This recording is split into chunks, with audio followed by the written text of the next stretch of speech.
નમસ્તે ઓલ, જય શ્રી કૃષ્ણ. તો આજે અમે Ahmedabad Bankers vascular hospital doctor Mohal બેન્કરને ત્યાંથી સ્પેશિયલ આવ્યા છે ગીર સોમનાથ, જ્યાં અમારા પેશન્ટ છે પુનિત કુમાર મેઘાણી.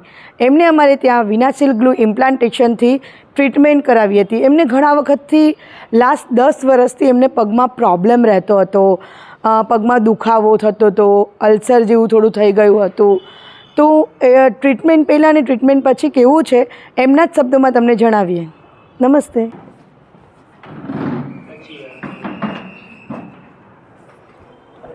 હેલો, જય શ્રી કૃષ્ણ. જય શ્રી કૃષ્ણ. નમસ્તે ઓલ, જય શ્રી કૃષ્ણ. નમસ્તે, જય શ્રી કૃષ્ણ. જય શ્રી કૃષ્ણ. કેમ છો બધા? મજામાં? બધા મજામાં. પુનિત કુમાર, તમે કેમ છો? વેલ, કારણ કે પહેલાં જે પોઝિશન હતી મેં આ ટ્રીટમેન્ટ કરાવી એના પછી તો એકદમ સારું થઈ ગયું છે. હવે મને કશો જ કંઈ પ્રોબ્લેમ નથી હવે. તમે અમારી પાસે બેન્કર્સ વાસ્ક્યુલર હોસ્પિટલમાં કેવી રીતના પહોંચ્યા હતા? મારા મિસિસ યોગા ક્લાસ ચલાવે છે.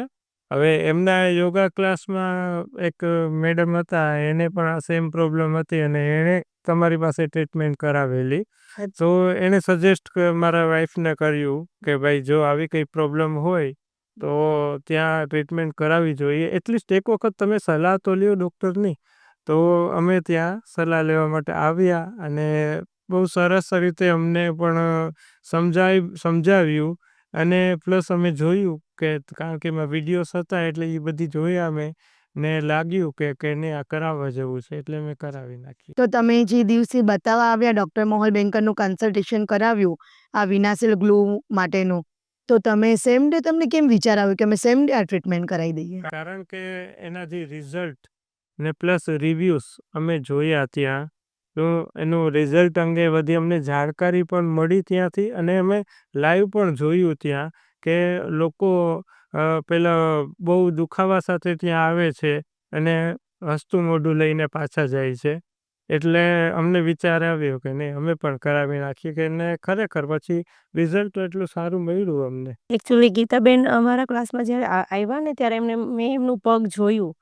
અચ્છા. આફ્ટર એટલે એમનું તો થઈ ગયું હતું, એમને પછી મને બતાડ્યું, એમને પોતાનું પગ બતાડ્યું. તો મેં કીધું કે તમને તો કંઈ નથી, એવું જ થઈ ગયું હતું. તો એ કે મેં આવી રીતે બધું કરાવ્યું છે ને એટલે હવે મને બહુ સારું છે એમ. ઓકે, એટલે તમે ગીતાબેનનું જોઈને પછી તરત ડિસિઝન લીધો ને ઘરે જ આવીને આવી રીતે બધી જણાવ્યું કે આવી રીતે થાય છે કે આપણે જોઈએ પેલા આટલું હાલત ખરાબ છે તો જોઈએ તો ખરી. એટલે અમને બેન્કર સાહેબનું અમને એડ્રેસ મેં લીધું એમનાથી અને પછી આગળ વધીને અમે એ બાજુ મેં ગયા, ટ્રીટમેન્ટ કરાવી. હા. તમને સર આ ટ્રીટમેન્ટ તમે કરાવી, રાઈટ? તો તમને મીન્સ ટ્રીટમેન્ટ વખતે કેવો અનુભવ રહ્યો જ્યારે આ વિનાશીલ ગ્લુ સરે તમને કહ્યું કરવા માટે અને તમને ઓટીમાં લઈ ગયા તો તમને કેવું? ટીમમાં લઈ ગયા ત્યારે મને ખરેખર એમ હતું કે આ તો કોઈ મોટું ઓપરેશન છે. અચ્છા. બરોબર, પણ થઈ ગયું એટલે એમ લાગ્યું કે આ તો સામાન્ય ટ્રીટમેન્ટ છે. બરોબર, પણ ખરેખર તો એ ઓપરેશન જ હતું. જો ને ટ્રીટમેન્ટ જે આપણે ઓપરેશન પણ એટલું ઇઝી છે આ બધું, એટલે ટ્રીટમેન્ટ જ છે એક જાતની, ઓપરેશન તો નથી કહી શકાય. મારો અનુભવ ઘણો સારો રહ્યો. અને સ્ટાફ આપણે દરેક રીતે સપોર્ટ કરે, સપોર્ટિંગ આપણી વાત સાંભળે. ડૉક્ટર સર છે, અમે ફોલોઅપમાં ગયા ત્યારે પણ બરોબર અમને સાંભળ્યું અને જે કંઈ જે થોડુંક મને દુખાવો હતો મેં જણાવ્યું તો એ સેમ ટ્રીટમેન્ટ જે પહેલાં કરી એનો એક નાનકડો પાર્ટ પાછો બીજી વખત બતાવવા ગયા ને ત્યારે પણ કર્યું. અચ્છા. બરોબર, પછી મારે એકદમ ઓકે થઈ ગઈ. ઓકે. તો મેમ તમે તમારા સન છે પુનિતભાઈ, તો એમની ટ્રીટમેન્ટ પહેલાં કેવું હતું? મીન્સ ટ્રીટમેન્ટ નહોતી કરાવી ત્યારે તમે શું જોતા હતા એમનામાં? બહુ ડિસ્ટર્બ રહેતા. અચ્છા. ટ્રીટમેન્ટ પહેલા મારા સન છે ને, કારણ કે એનું વર્ક બી એવું છે, કન્ટિન્યુઅસ સ્ટેન્ડિંગનું વર્ક હોય તો એ આવે ત્યારે ટોટલી એક્ઝોસ્ટેડ એમ સમજો ને, ડ્યુ ટુ ફટીગ. યા બીકોઝ આટલું બધું પ્રોબ્લેમ હોય એટલે ત્યાંનું ત્યાં જ ધ્યાન હોય કે શું થશે. તો હું પોતે જ વિચાર કરતી હતી આની કોઈ રેમેડી તમે શોધો.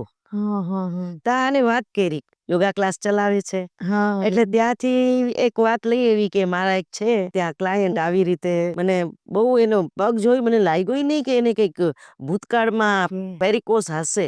અચ્છા. તો એને મને આવી રીતે આ બેન્કર્સનું બધું વાત કરી તો પછી અમે અંદરો અંદર ડિસ્કસ કર્યું કે ભાઈ એક વિઝિટમાં બધી ખબર પડી જાય આપણને. એટલે મેં મારા સરને ફોર્સ કર્યો કે તમે જાઓ. બહુ ઇન્સિસ્ટ કર્યા પછી જ ગયો. ઓકે. ના બિઝી હોય વર્કમાં એટલે એ લોકોને બહુ નોર્મલ લાગે આ બધું ઇઝી. અત્યારમાં અવેરનેસ જ નથી. મીન્સ વેરિકોઝ વેન શું છે, કેવી રીતના થાય છે, લોકોને અવેરનેસ જ નથી હોતું. લાસ્ટમાં એટલો પ્રોબ્લેમ એટલે ત્યાંથી આવીને મને કહે કે મમ્મી અંદર મને ઓટીમાં લઈ ગયા ને ત્યારે મને એમ કે મોટી સર્જરી આવી છે કે શું છે, મારી સાથે કોઈ મોટું નથી, તો હું શું કરીશ. કારણ કે ખાલી આ એક જ ન્યુક્લિયર ફેમિલી જ આવ્યા હતા. ત્યારે અમારામાંથી તો કોઈ હતું નહીં સાથે. ઓકે. તો એ કે હું ગભરાઈ ગયો તો જ્યારે ઓટીમાં લઈ ગયા ત્યારે. પછી ઓટીમાં ગયા હશે પછી તો કઈ ગભરાટ નહીં રહ્યું હોય તમને? જરાય નહીં. ને મને પેલો કંઈક એનેસ્થેસિયા પણ ના આપ્યું. હું જોતો હતો બધીને ટ્રીટમેન્ટ થઈ ગઈ ને એમાં એટલો કોઈ દુખાવો પણ નથી થતો.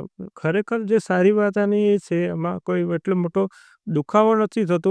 બાકી આપણે સાંભળીએ તો પેલું ટ્રીટમેન્ટમાં અહીંથી પેલું ગ્લુ નાખે ને બધી એ બધી ટ્રીટમેન્ટ છે, પણ એમાં દુખાવો કંઈ એટલો નથી થતો. એટલે કઈ અમારી વિનાશીલ ગ્લુ કરાવ્યું? હા, વિનાશીલ ગ્લુ કરાવ્યું એમાં.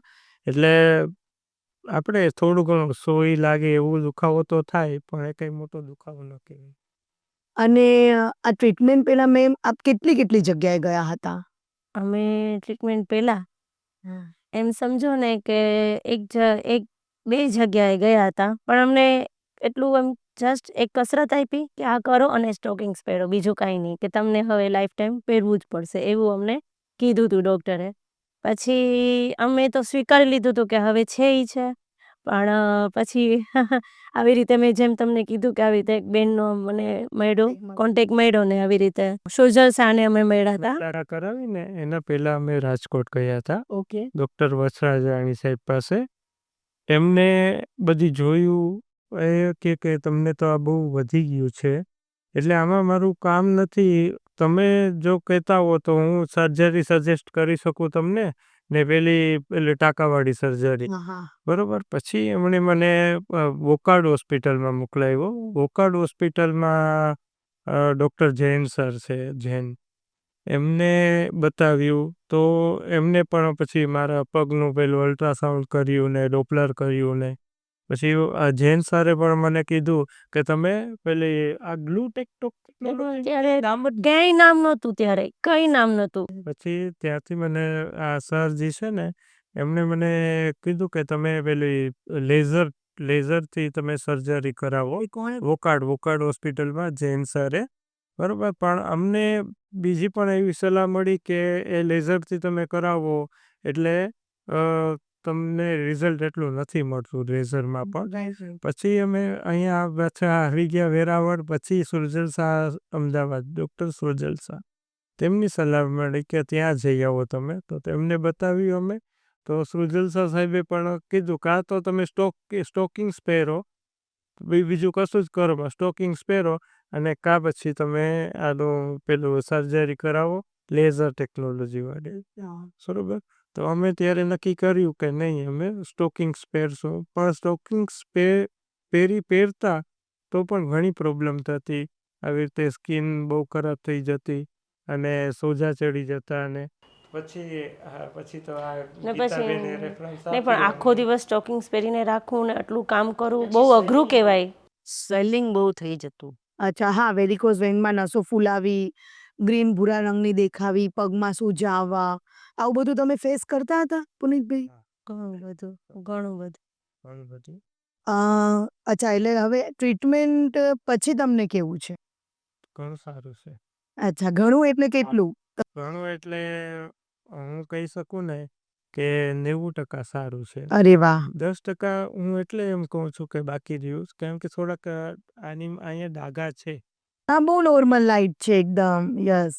એટલે બીજું મને કશો અત્યારે પ્રોબ્લેમ નથી. આ પણ જતા રહેશે એકદમ સાવ ધીમે ધીમે. વાર લાગશે, પણ તમારી સ્કિન જેવી સ્કિન એકદમ નહીં થાય, પણ હજી એકદમ લાઇટ થઈ જશે. એટલે એવું ગભરાવા જેવું હવે નથી આપને, જેમ પહેલાં આપને ડર લાગતો હતો એવું. એટલે ડોન્ટ વરી, તમને આમાં કંઈ એ નહીં થાય. પણ ટ્રીટમેન્ટ પહેલાં તમે કેવું, મીન્સ તમને કેવો પ્રોબ્લેમ હતો, શું સહન કરતા હતા તમે? પગમાં દુખાવો બહુ રહેતો દુખાવો થતો અને સોજા ચડી જતા. પગ છે ને સ્વેલિંગ આવી જાય ઓ અને ઇચિંગ તો બહુ જ છે ઇચિંગ તો બહુ જ હતું. અરે ને ઇચિંગના લીધે ઘણી વખત અહીંયા પેલો અલ્સર તો નહીં પણ અલ્સર એક દાગ સ્ટાર્ટિંગ ચાંદી પડી યા જવી એવું બધી ઘણું ઘા પડવો નાનો યસ બહુ યસ ધ્યાન રાખવું પડતું. સો જેના લીધે ટેન્શન થતી. અને બીજું આપણા આ સર બેન્કર સરને બતાવ્યું અને પહેલાં મેં જેને પણ બતાવ્યું ને એણે મને હાથમાં ફોટા આપી દીધા કે તમે આ 3rd સ્ટેજમાં છો, 4થા સ્ટેજમાં આવી પ્રોબ્લેમ થઈ જશે, તમારા પગનો આ ગેંગરિંગ થઈ જશે ને આ થઈ જશે. એટલે હું થોડુંક વધારે બીકમાં હતો.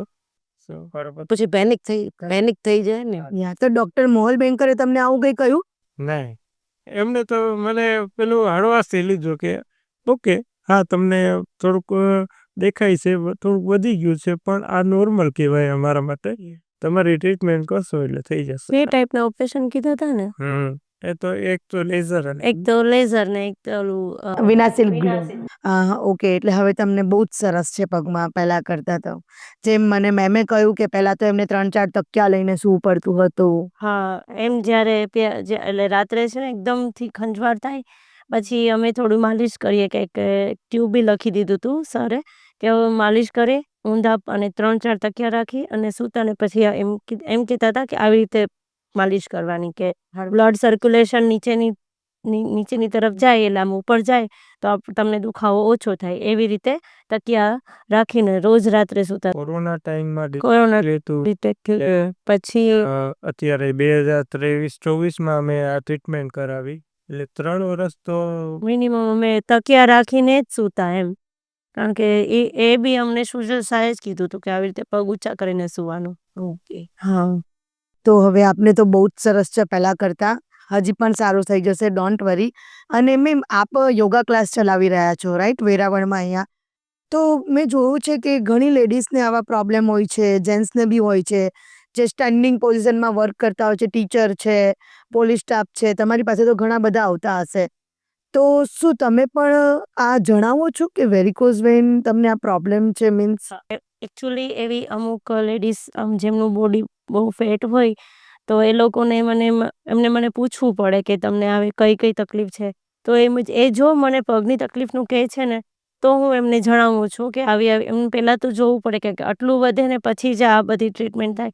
તો એમને તો પહેલાં મને થોડી ઘણી કસરત કરાવવું, એમને થોડું એમ કે એવી રીતે કહું છું કે તમને વેરિકોઝ વેઇન ન થાય એનું તમને ધ્યાન રાખવું પડશે, એવી કસરત બી કરાવું છું, બધું જ થાય. અને અમુક 1-2 લેડીઝ એવી બી છે કે મેં એમને સર બેન્કર સરનું એડ્રેસ બી આપ્યું છે. હા, આપ્યું છે, એમને કીધું જ છે કે આવી રીતે સર અમદાવાદમાં સારું કરે છે, મારા હસબન્ડને જ કર્યું છે, એટલે તમે બી જઈ આવજો એમ. ઓકે. હમ. હા, એટલે આપણે હવે કેમ કે અવેરનેસ નથી અત્યારે, એટલે આપણે તો એટલું જ કહીએ કે ભાઈ તમને થોડું થાય તો આજુબાજુ ગમે તે રેડિયોલોજીસ્ટ હોય એને બતાવી દો, હા, જેથી કરીને આટલું સ્ટેજ આવે તમારો. હવે અમને એમ કે હવે ધીરે ધીરે બધી ખબર પડે છે ને જેવી રીતે, એવી રીતે અમે બી એમ સજેસ્ટ કરીએ જ છીએ કે જેને જે આવી રીતે પ્રોબ્લેમ હોય છે તો રેડિયોલોજીસ્ટને બતાડો, આગળ આમ ધ્યાન રાખો પોતાનું, કે એમ ભૂલી ન જાઓ, કામ કામ કામ નહીં, થોડું પોતાનું ધ્યાન રાખવું જરૂરી છે એમ. હા હા, બહુ સાચી વાત. તો સર પહેલાં તમે કેવી રીતના મીન્સ મુવમેન્ટ કરવામાં કેવું હતું બિફોર ટ્રીટમેન્ટ? હા, બિફોર ટ્રીટમેન્ટ મારે પગ જ્યારે પેલું સ્ટોકિંગ્સ પહેરતો ને તો નોર્મલ રહેતું. સ્ટોકિંગ્સ આપણે કોઈક ઉતાવળ હોય, નીકળી ગયા હોય, સ્ટોકિંગ્સ ન પહેર્યા હોય શું તો પગમાં જે છે મને સોજા ચડતા, સ્વેલિંગ થતું બહુ જ પગમાં, અને આપણે કામ કરવામાં ઘણી અડચણ આવે. હા, કામ કરવામાં ઘણી અડચણ આવે ને દુખાવો ચાલુ થઈ જાય શું. અને જો આપણે એને બહુ ઇગ્નોર કરીએ તો સ્કિનમાં રેસીસ પડી જાય, સ્કિનમાં રેસીસ પડી જવા, ખરજવું આવવું ને સ્કિનમાં ચાંદી પડી જવી, એ બધી જે છે મારા માટે રોજબરોજની વાત થઈ ગઈ હતી. એટલે તો હવે આપ મુવમેન્ટ કેવું કરી શકો છો, મને બતાવશો કેવી રીતના મુવમેન્ટ? હવે હું એકદમ સારી રીતે નીચે જમીન ઉપર પણ બેસી શકું છું, મારું કામ કરી શકું છું. અને જે પહેલાં મને મારું રોજિંદુ લાઈફ જે હતી એના કરતાં તો અત્યારે બહુ સારી, વધારે ઇઝી થઈ ગઈ છે. અરે વાહ! તો આપ મને તમારો પગ બતાવીને મને મુવમેન્ટ કરીને બતાવશો પ્લીઝ?